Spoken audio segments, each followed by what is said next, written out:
Hello my dear students, welcome to sign educator. आज आम पढ़ा दशम श्रेणीर भूगोल बहिर द्वितीय अध्याय प्रथम पाठ अरण्य संबल पाठ विषय रे। एही वीडियो रे अरण्य संबलर किछि एमसीक्यू प्रश्न निया जाइछि जहा वार्षिक परीक्षा पाई बहुत उपयोगी। तुमे माने देखि निया। नंबर 1, कौनसी अंचल थिबा नाना प्रकार वृक्ष तृण और गुल्म इत्यादि को कौन कहा जाए? प्राकृतिक उद्भिद कहा जाए।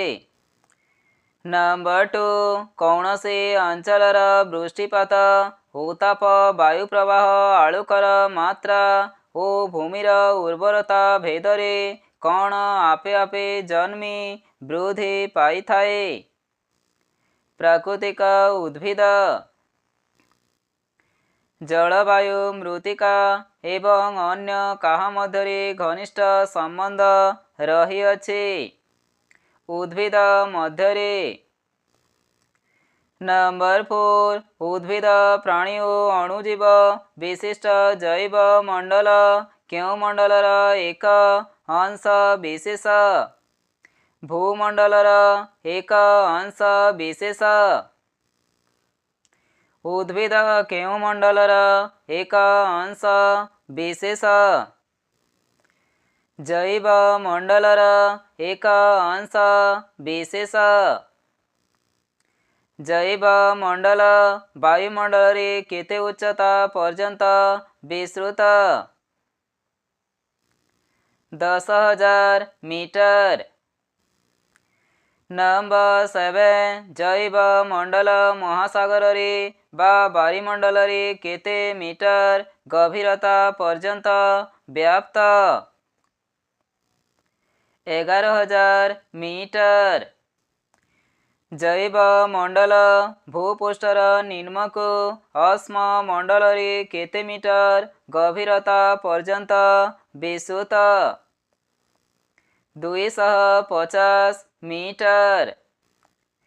भूमंडलर तीनी मुख्य मंडलर मिलन रे थिबा संकीर्ण मंडल जेउठारे प्राकृतिक उद्भिद वन्य प्राणी मनुष्य अणुजीव पारस्परिक क्रिया साधन करते ताहा क्यों मंडल?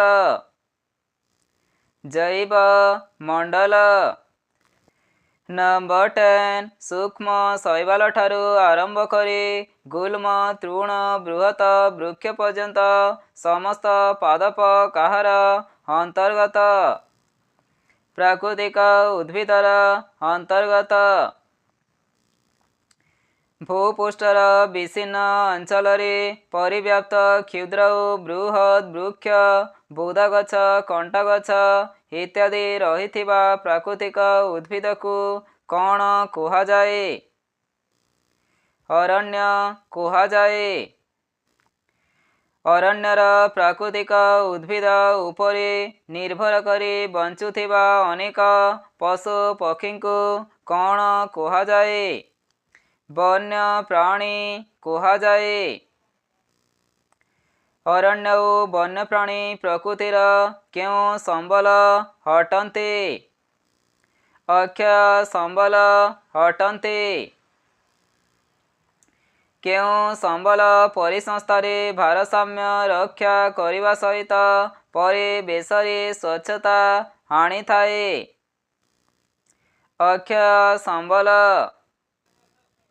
मनुष्यर बिना साहाय्य भूपृष्ठरे आपे आपे जन्मी वृद्धि पाए और मृत्यु लाभ करुथिबा वृक्ष लता तृण गुल्म इत्यादि को क्यों उद्भिद कहा जाए? प्राकृतिक उद्भिद कहा जाए। भारतर समुदाय आयतनर शतकड़ा केते भाग अरण्य द्वारा आच्छादित? 22.5 भाग।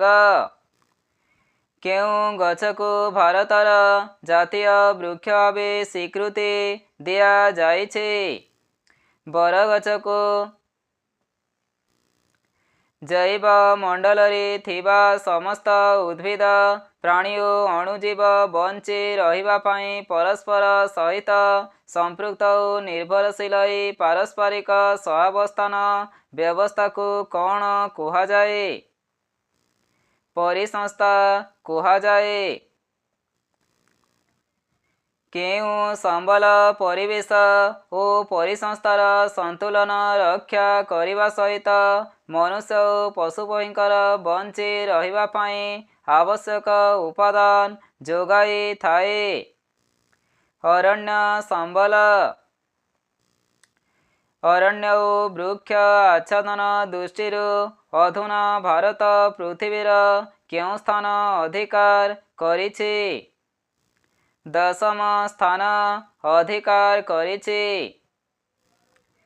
ନମ୍ବର 21 ଅରଣ୍ୟ ସମଗ୍ର ପୃଥିବୀର ସମୁଦାୟ ଜନସଂଖ୍ୟାର କେତେ ଶତାଂଶ ମନୁଷ୍ୟର ଜୀବନ ଧାରଣ ନିମିତ୍ତ ଆବଶ୍ୟକ ବସ୍ତୁ ଯୋଗାଇଥାଏ? 17।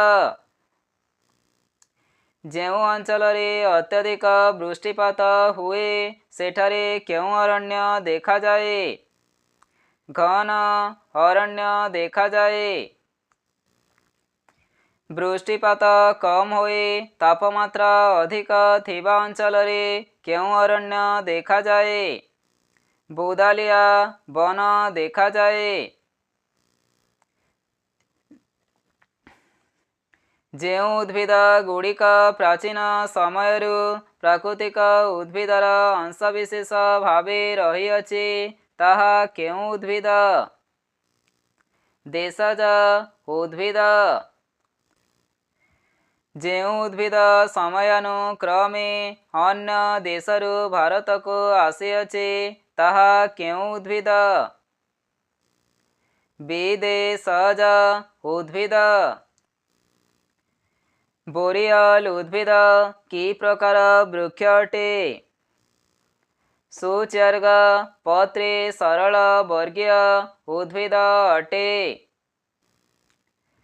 ଭାରତର କେଉଁ ସ୍ଥାନରେ ବୋରିଅଲ ଉଦ୍ଭିଦ ଦେଖାଯାଏ?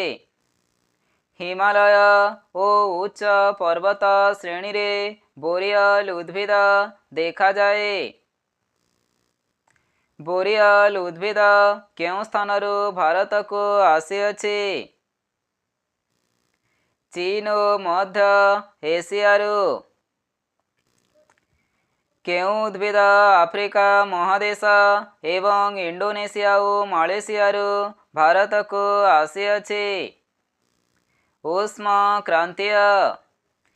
ନିମ୍ନଲିଖିତ ଭାରତର ରାଜ୍ୟମାନଙ୍କ ମଧ୍ୟରୁ କେଉଁ ରାଜ୍ୟରେ ସର୍ବନିମ୍ନ ଅରଣ୍ୟ ରହିଅଛି? ହରିୟାଣା। ଭାରତର କେଉଁ ରାଜ୍ୟରେ ସର୍ବାଧିକ ଗୁଳ୍ମ ଅରଣ୍ୟ ଦେଖାଯାଏ? ଆନ୍ଧ୍ରପ୍ରଦେଶ ରାଜ୍ୟରେ। ପ୍ରଶାସନିକ ଦୃଷ୍ଟିକୋଣରୁ ଭାରତରେ କେତେ ପ୍ରକାର ଅରଣ୍ୟ ଦେଖାଯାଏ? 3 ପ୍ରକାର ଅରଣ୍ୟ ଦେଖାଯାଏ।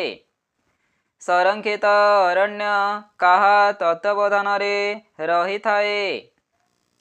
ସରକାର। କେଉଁ ଅରଣ୍ୟରୁ କାଷ୍ଠ ସଂଗ୍ରହ ତଥା ପଶୁଚାରଣ ପାଇଁ ସାଧାରଣ ଜନତାକୁ ଅନୁମତି ମିଳି ନଥାଏ? ସଂରକ୍ଷିତ ଅରଣ୍ୟ।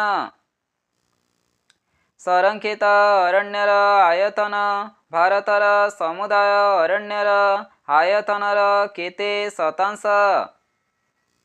53%।